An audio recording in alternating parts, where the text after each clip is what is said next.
Shri Kapil Sibal. Thank you, Deputy Chairperson, for giving me this opportunity to speak on the GST. No. So there are moments in the history of a nation where opportunities come and we seize those opportunities to catapult the nation forward. That opportunity came to us. It came to us when we, in government, initiated this historic legislation. But unfortunately, because of the consistent opposition of those who are now on the Treasury benches, that opportunity slipped out of our hands. I wish this moment had come earlier and we had given to this country a GST which truly represents what we wanted to do. We have, on the other hand, cooperated with this government because we want a GST for the people of India. But, sir, Out of those who gave name, I do believe that the kind of GST that we have given to the people, or we have given to the people of this country, is not the kind of ideal GST that we wanted. This is an emasculated legislation. This is not a legislation which will achieve the objectives that we set out to achieve. This is not a GST where we were looking for one market and one rate.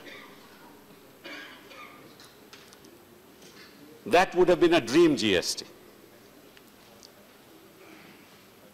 Your government, of course, sir, has mastered the art of selling dreams, but have never earned the credit of realizing them. That's the unfortunate story of the last 2.5 years.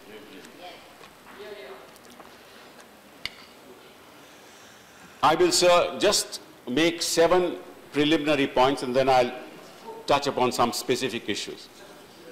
The first point I wish to make is, sir, that what we have got today is not a one market, one rate GST, but we have 4 market rates. A 5% rate, a 12% rate, a 28% rate, and an 18% rate. But, sir, even worse than that is the fact that both in the central GST and the state GST, the tax rate can go up to a maximum of 20%.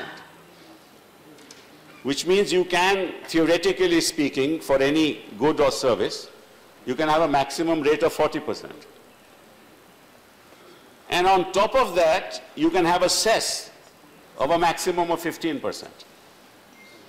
So we are talking about a 55% tax rate in respect of a particular commodity or service. Sir, is this what you want for the people of this country? Is this the kind of legislation that we had dreamed of? You have, in fact, made a mockery of this legislation, sir. The purpose of one market, one rate was to ease the doing of business. Not that people should cease doing business. And the kind of provisions that you have incorporated in this GST might actually result in people ceasing doing business, because it doesn't take forward the cause of ease of doing business. The third point I wish to make is, sir, something very important which perhaps has not been raised, and that is that this whole GSTN structure, that is the GST network structure, is under the control of a private entity. So I want to know from the Finance Minister, who is absent at this point, as to how you are going to secure the data that's part of the GSTN structure.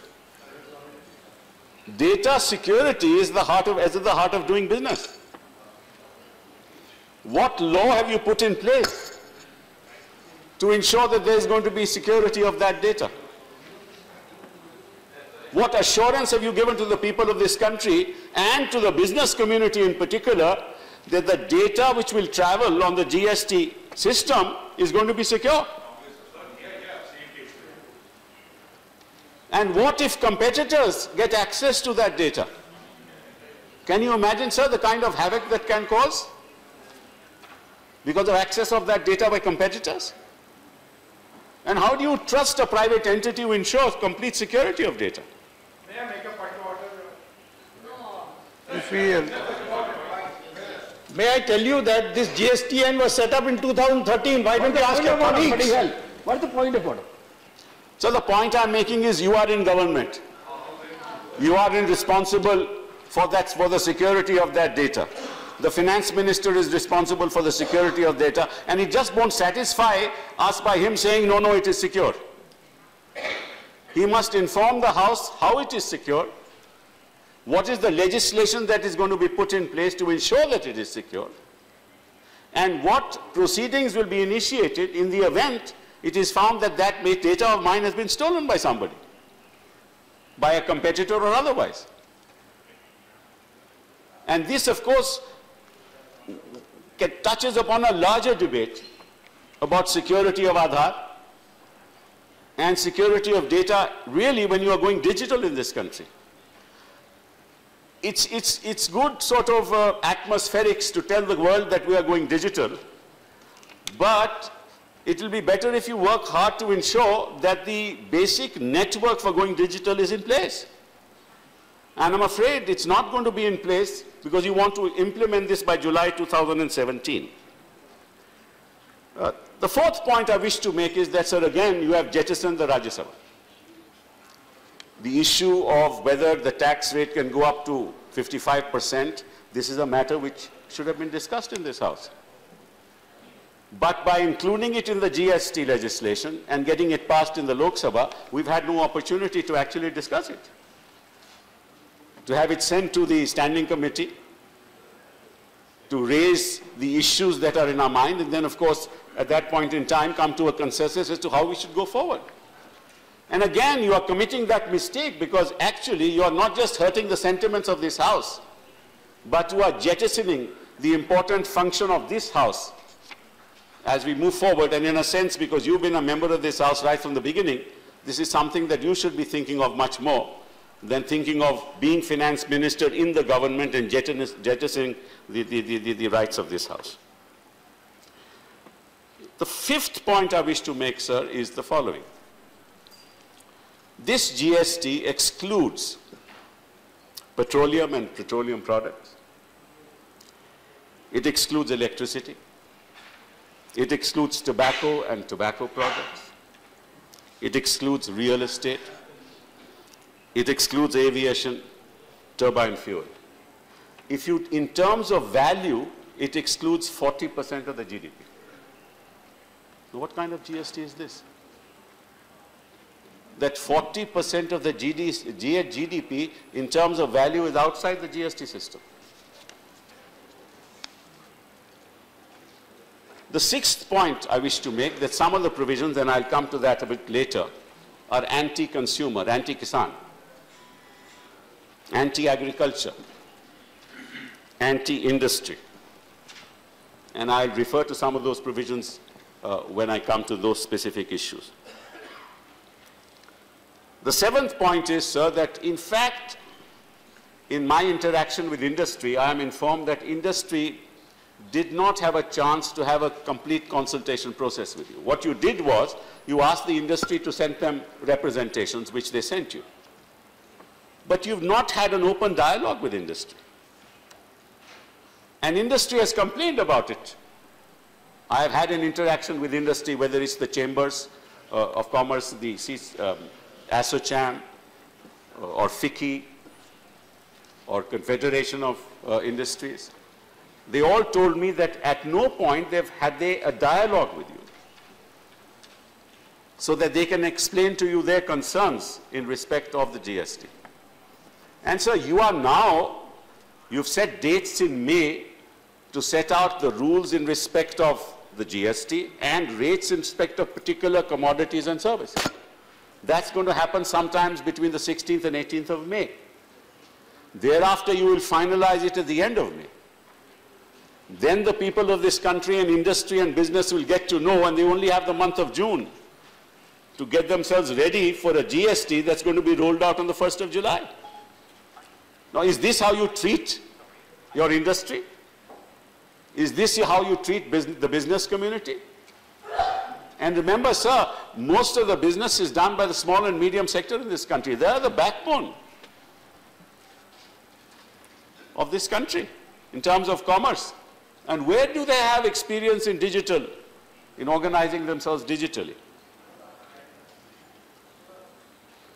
And the last point that I wish to make is that while this GST is going to be implemented, taxes would have been paid under the old regime, and industry is going through a transition provision to then actually embrace this GST. What happens in the interim is going to be a very, very difficult situation to handle. How are you going to give credit to those who have already paid taxes under the present regime? These, sir, are the 8 broad points that I wanted to mention at the outset. Now, sir, one of the issues that I wish to raise, and that's a matter of great concern, is that definitionally you must be sure, and the industry must be sure, that at what stage are they liable to pay their taxes. And if you look at section 214 and 215 of the IGST, which provides the definition of location of the recipient of services and location of the supplier of services respectively, you will find that there are 4 kinds of definitions in respect of place of business. One is the place of business itself, where the registration of the industry takes place. Second is a fixed establishment, which need not necessarily be the place where the registration of the industry is. Third is the location of the establishment most directly concerned with the provisions of the supply. And fourth is the usual place of residence. These are 4 separate concepts used in the IGST. And at each stage, whenever a transaction takes place, the supplier will have to figure out at what stage will he have to pay the GST. And this is be a haven for us. And when you are not in government, for you as well. Because the kind of litigation that's going to take place in the process is going to bedevil us. Anywhere else in the world, the place where the main business is, where the business is established, where the registration is the place of supply. If you look at Europe, the GST in Europe, the place where the registration of the business is located is the place of supply. So the consumer knows, the supplier knows where the return has to be filed and what data has to be kept by him. Here, every time there's going to be a dispute, you take, for example, the insurance sector. As you know, in the insurance sector, you will have an insurance company located somewhere in Mumbai, but they'll have branch offices all over the country. Activities will take place in the branch offices, and then the place where the supply, where the credit is to be taken, it will have to be calculated. And in each transaction, you will have to look at different states in the country and get and register yourself in those states. What kind of mechanism is this? What kind of GST is this? Is this ease of doing business that you envisaged when you took forward this law?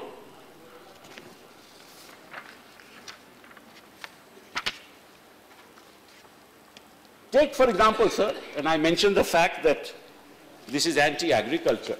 I just want to मैं किसानों की बात करता हूँ.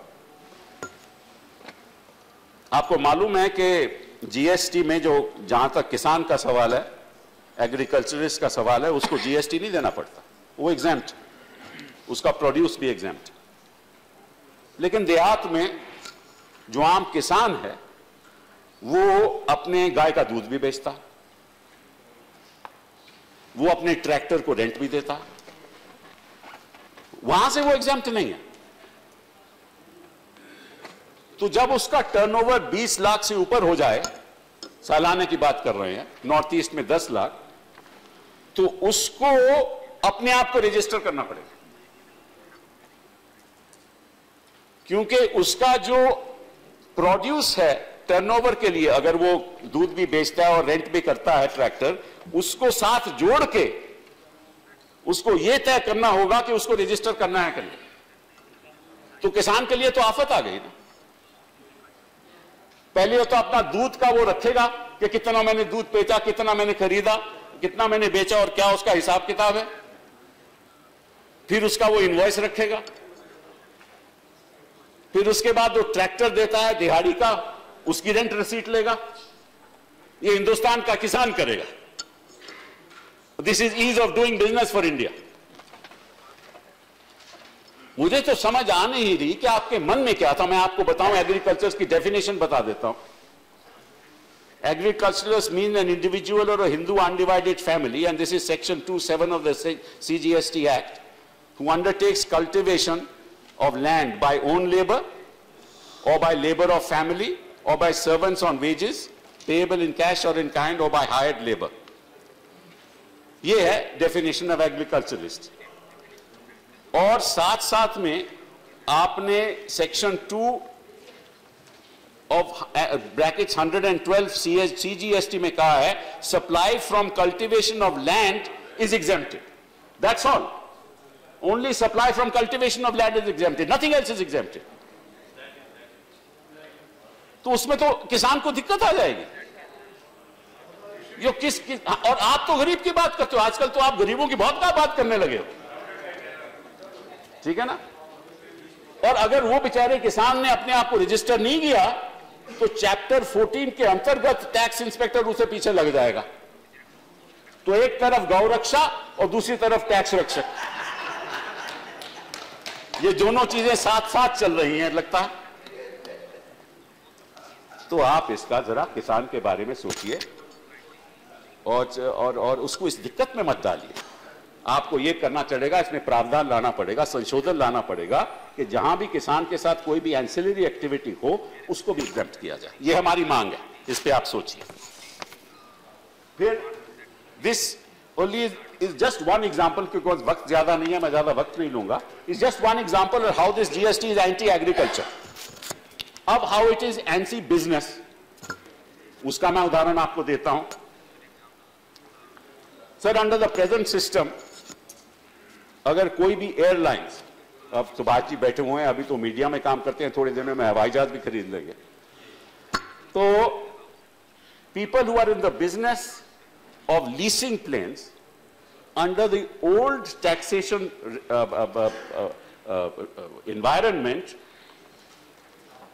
leasing of planes was exempt from customs duty under the Customs Tariff Act, and also sales tax and VAT under section 5 of the CST Act. And leasing of aircraft was a long-term lease from overseas lessors, which was deemed to be a deemed sale and exempted from CST. अब क्या हुआ है, under the present CGST and IGST bills, leasing of goods including aircraft is considered supply of service. And in case of lease from overseas lessors, service tax will be payable under reverse charge by the lessor. तो हमारी airlines को नुकसान हो जाएगा, क्योंकि उस पे उनको लीसिंग के लिए जो पहले कभी एग्जेम्प्ट थे, अभी सर्विस टैक्स देना पड़ेगा। और उस पे आप शायद 28% लगा दो, ये तो मुझे मालूम नहीं कितना लगाओगे, लेकिन उस पे सर्विस टैक्स उनको लग जाएगा। तो अंतरराष्ट्रीय स्तर पर they will not be competitive anymore. This is how this particular legislation is anti business, anti the aircraft industry. अब मैं उपभोक्ता की बात करता हूं, कंज्यूमर की बात करता हूं। जब हम टिकट खरीदते थे, पहले एयरलाइन की टिकट खरीदते थे, तो जो सर्विस टैक्स होता था वो केवल 40% जो वैल्यू थी टिकट की उस पर लगता था। अगर 100 रुपए की टिकट है तो 40 रुपए पे सर्विस टैक्स हम देते थे, क्योंकि 60 रुपए का अबेटमेंट होता था, बिकॉज वो सेनवेट क्रेडिट था, वो मिलता था। अब क्या हो गया है, थ्रू दिस जीएसटी बिल वो क्रेडिट खत्म हो गया, क्योंकि aviation ETF is outside the GST system. तो अब जो उपभोक्ता है जो टिकट खरीदेगा उसको टैक्स ज्यादा देना पड़ेगा। पहले 5% के लागू था, अब वो 20-22% हो जाएगा। तो आप बिना सोचे समझे आपने ये पास करवा दिया, क्योंकि आपके पास लोकसभा में बहुमत है। यहां आपने हमें मौका ही नहीं दिया चर्चा करने का, और क्योंकि आपने मौका नहीं दिया इसीलिए ये सारी गलतियां आपके सामने मैं पेश कर रहा हूं। तीसरी बात जो बहुत ही सीरियस इशू है वो है एमएसएमई सेक्टर का, और लगभग आपको मालूम है 70-80% लोग इस देश में उस सेक्टर में बिलोंग करते हैं। अब इसमें आपने क्या किया है कि जो एमएसएमई सेक्टर से इंडस्ट्री किसी से माल खरीदती है, जॉब वर्क माल खरीदती है, वो अनरजिस्टर्ड है। अगर वो अनरजिस्टर्ड से माल खरीदेगा एमएसएमई सेक्टर, उसको परचेस टैक्स देना पड़ेगा, उसको टैक्स देना पड़ेगा under your present system.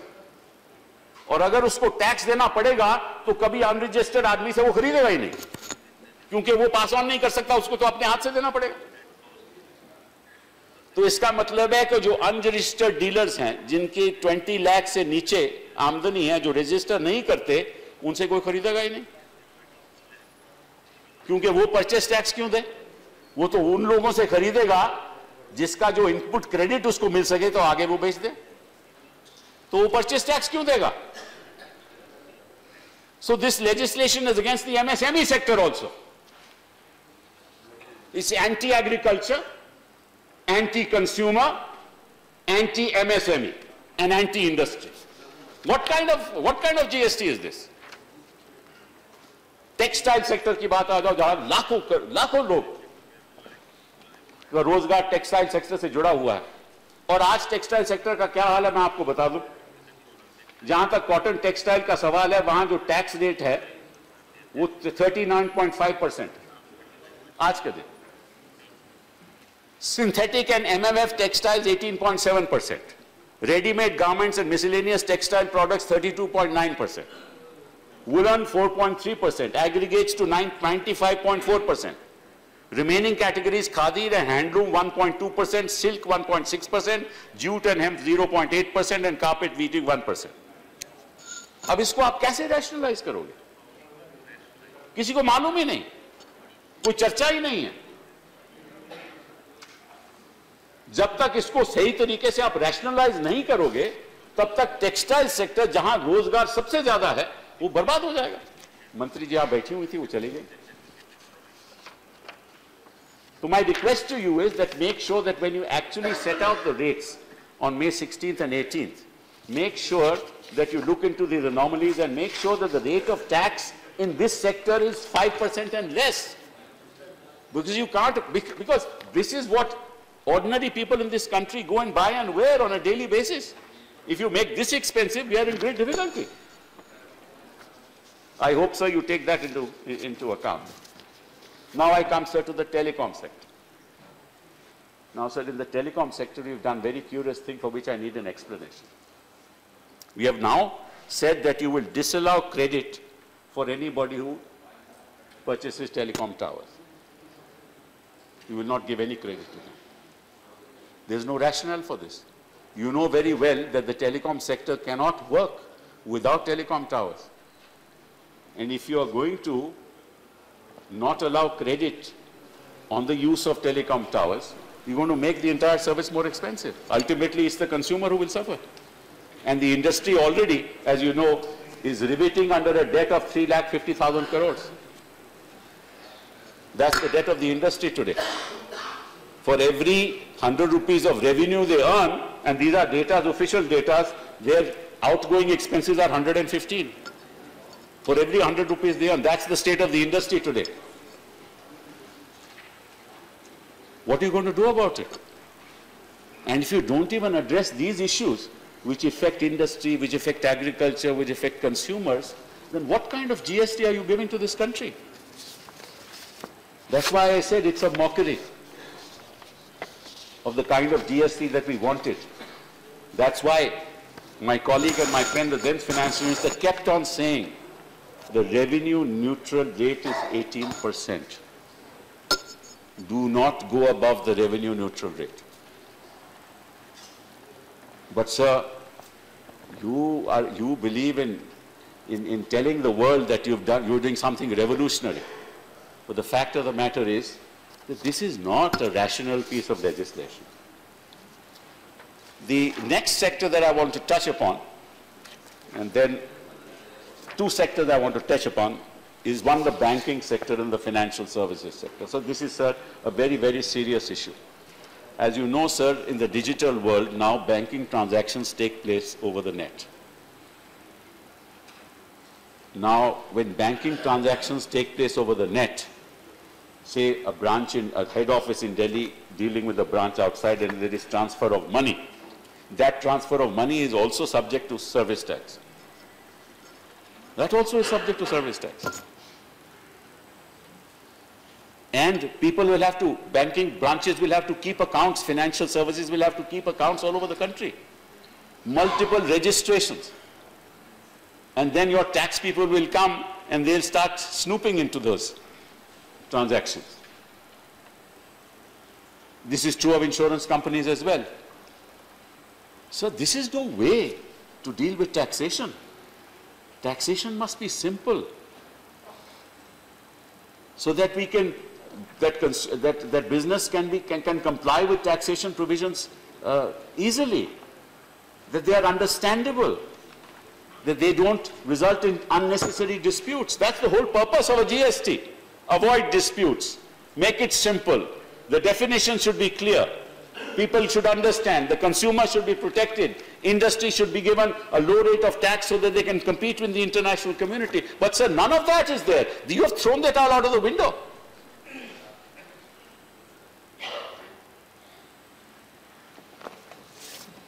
And the transport sector, sir, that's even more. I'm finishing. Don't worry.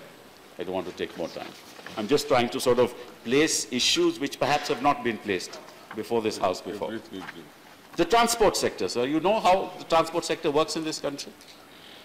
एक ट्रक वाला जाता है, गुड़गांव जाकर कहीं और बंबई जाता है, रास्ते में कई चीजें करता है, हर जगह पे कुछ खरीदता है, कुछ लेता है, कुछ नहीं लेता, वो कहाँ से रजिस्टर करेगा अपने आप को, कहाँ से वैल्यू दिखाएगा? उसका टायर खराब हो जाता है, उसका इंजन खराब हो जाता है, वो वर्कशॉप चले जाता है, उस पर हर चीज पे सर्विस टैक्स लगेगा। उसके पास कौन सा साधन है? कौन सा साधन है सर, बताइए? कहां जाएगा वो? कौन से अकाउंट रखेगा? और जब ट्रक यहां से चलता है और मुंबई जाता है, तो जो खरीदने वाला होता है ना, वो तो केवल कहता है कि फ्रेट के साथ साथ जो भी मैंने ट्रक में रखा है, वो वैल्यू आप ले लीजिए। उसके अलग जो खर्चा होता है वो कहां जाएगा? उसका टैक्स कौन देगा? कैसे देगा? कैसे अकाउंट रखेगा कोई? और ये सारा इनफॉर्मल सेक्टर है। और बेचारे ड्राइवर को क्या मालूम कि क्या करना है, क्या नहीं करना? और साथ साथ में आपके लोग वहां भी, आपको मालूम है कि बाउंड्री पे भी उसको रोकेंगे, फिर उसको तंग करेंगे, अब मुझे याद है जेटली जी इस तरफ थे तो हमें बड़े अच्छे भाषण देते थे, बहुत अच्छे। मुझे लगता था कि भाई ऐसे ही होना चाहिए। अब मुश्किल ये है कि जो भाषण हमें वो देते थे, उल्टा उसका बिल्कुल उलट करते। हाँ, कोई अमल नहीं, उल्टा। हाँ, ये उल्टा जीएसटी है। ये कौन सा जीएसटी है? तो ट्रांसपोर्ट सेक्टर का क्या होगा सर? तो ट्रांसपोर्ट हो गया, एविएशन हो गया, एग्रीकल्चर हो गया, फाइनेंशियल सर्विसेज हो गई, और फिर उसके बाद चैप्टर 14, सबसे आपका इंपॉर्टेंट चैप्टर, जहां एक्सटॉर्शन होने वाली। क्योंकि वहां क्या होगा? आपका टैक्स इंस्पेक्टर जाएगा, अरेस्ट का प्रोविजन है, सर्च का प्रोविजन है, ये सब प्रोविजंस हैं, अटैचमेंट के प्रोविजन हैं। तो क्या होगा? आपके इंस्पेक्टर जाएंगे और फिर आप करते हो, हमें तो ब्लैक मनी से बड़ी लड़ाई करनी है, हिंदुस्तान को हमने ब्लैक मुक्त भारत बनाना है। ये तो आपके भाषण रहते हैं, और जिस तरह से काम हो रहे हैं नीचे, वो तो हम देख ही रहे हैं। तो मेरी आपसे आग्रह है कि इतनी जल्दबाजी मत कीजिए, सितंबर का इंतजार कीजिए। Okay. हाँ, एंड आखिर सबसे important sir, article 171 of the Act is a very, again, a provision that is, well, it says any reduction in rate of tax on any supply of goods or services or the benefit of input tax credit shall be passed on to the recipient by way of commensurate reduction in prices. Shall. I believe originally when it was drafted, it was only an enabling provision. Now you made it mandatory. So the central government, and what's going to happen, will set up a council, and that council will constitute an authority, and that authority will decide and examine whether input tax credit availed of by any registered person or the reduction in the tax rate have actually resulted in a commensurate reduction in the price of goods or services, or both supplied. Now, sir, how is that possible? You tell me, sir, how is that possible? And I'll tell you, sir, why it is not possible. Just give me a minute. I'll tell you why it's not possible. Yes. No, I'll just. It's not possible because there are several other factors that are in play. आप हर चीज जो बिकती है वो tax के आधार पे नहीं बिकती कि कितना रेट ऑफ टैक्स है. There is the price of any product or service is determined on the basis of various factors such as market conditions, input costs, competitive behavior, labor costs, and not merely dependent on tax changes. So then you will tell him that, look, you have not passed on the input credit to the consumer because the ultimate price of the goods or the service is not commensurate with the benefit that you got under for the inputs. And who is going to decide that? Your tax inspector. Again, a source of exploitation and extortion. And this is the kind of liberal tax regime that you want? Okay. Sir, I'm sorry, sir, that I have to say this. Okay, now come good. I personally, as a member of this House, hesitantly support the bill because something is better than nothing. Thank you very much. Okay, thank you. Sri Ram.